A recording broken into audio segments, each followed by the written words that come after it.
Hola, soy Oriana y en este video vamos a hablar acerca de lo que fue el clasicismo, la reforma de la ópera y su principal representante.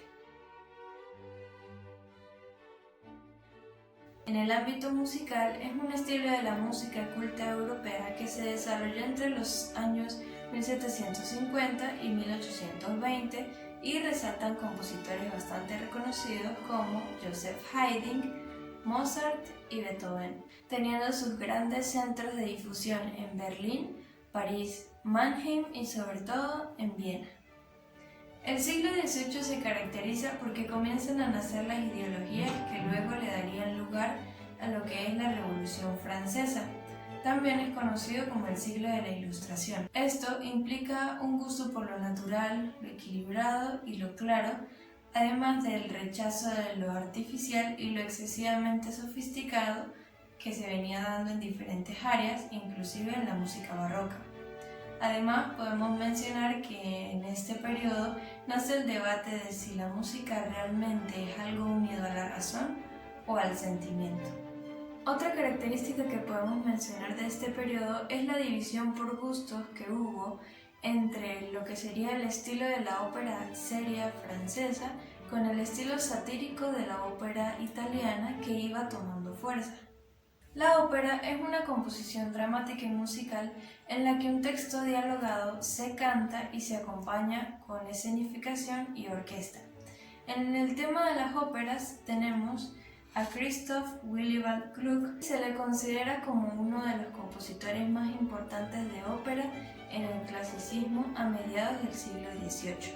Uno de los aportes más importantes de este personaje fue su reforma de la ópera. Esta reforma se dio por dos razones. La primera, porque la ópera para ese entonces era simplemente una variación entre arias y recitativos que se volvían demasiado largas y aburridas para el público. La otra razón es por los excesos que se venían produciendo en la ópera barroca gracias a los castratis y las sopranos que no querían quedarse atrás al momento de demostrar sus habilidades en el canto. Estos llegaban al extremo de hacer detener la orquesta solamente para demostrar sus habilidades y hasta que se sentían satisfechos podían dejar de continuar la orquesta. Otra cosa que hacían era utilizar las llamadas arias de baúl. Estas arias eran una selección de su gusto personal que por comodidad interpretaban aunque no tuviesen nada que ver con la ópera que se estaba representando en ese momento. Por todas estas razones era necesario un cambio para que la ópera no quedara en el olvido, y este cambio se impuso complaciendo a todas las partes, que incluían músicos, cantantes, libretistas, compositores y en especial el público. El primero en abordar una reforma fue Alessandro Scarlatti. Cansado de los desdemanes que se estaban viendo en la ópera de su tiempo, decidió que las llamadas arias da capo tendrían tres partes. Una primera parte movida, conocida como allegro, una segunda más lenta, conocida como adagio, y la tercera que era una repetición de la primera. Por otra parte, lo que hizo Gluck fue abandonar los principios que se tenían en la música barroca y adaptarse a los nuevos principios del neoclasicismo. Además, es importante recordar que la ópera fue evolucionando con la historia, y en 1748 se descubrieron las ruinas de Pompeya y Herculano. Esto despertó un interés en la sociedad por el mundo clásico y provocó que todo lo que se buscaba en el periodo barroco, como la exuberancia y la extravagancia, dejara de tener interés, encaminándose hacia una búsqueda de lo simple y lo equilibrado. El interés por los héroes y los dioses de la mitología, junto con el drama al estilo griego y romano, volvió a resurgir. Otra de las cosas que hizo Gluck fue poner fin a los largos y aburridos llamados recitativos secos. Il tempo fugge, la vita Y lo sustituyó con el recitativo llamado stromentato, que implica un acompañamiento orquestal más complicado como lo eran en las arias.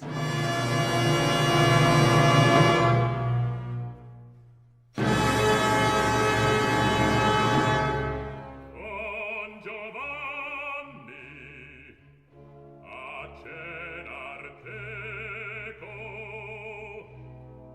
invita. Otro punto que se trató en la Reforma es que la música debería servir para su real función. En este caso, servir a la poesía como medio de expresión, siguiendo las situaciones del argumento sin interrumpir la acción ni ahogándola con ornamentos innecesarios por parte de los cantantes. Otros 3 puntos que afectaron la ópera debido a la Reforma era que las oberturas debían estar relacionadas con lo que vendría a ser el primer acto de la ópera. También los argumentos debían tener textos más reales y la inclusión del coro era importante ya que los dramas griegos y romanos lo requerían. En Francia fue el primer lugar donde la ópera se adaptó y gustaron bastante las ideas de la nueva reforma. Además, a los franceses les parecía terrible la idea de tener castratis en las óperas que venían de Italia. Por esto, Gluck fue a Francia y contó con el apoyo de María Antonieta, a quien se le abrieron las puertas de todos los teatros de ópera en el país. En 1767, Gluck estrenó su segunda ópera reformada llamada Alceste.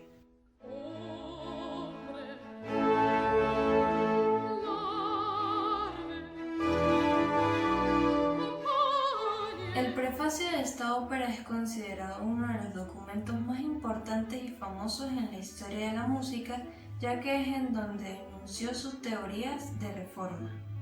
Otras de sus óperas reconocidas son Orfeo y Eurídice, Ifigenie en Tauride.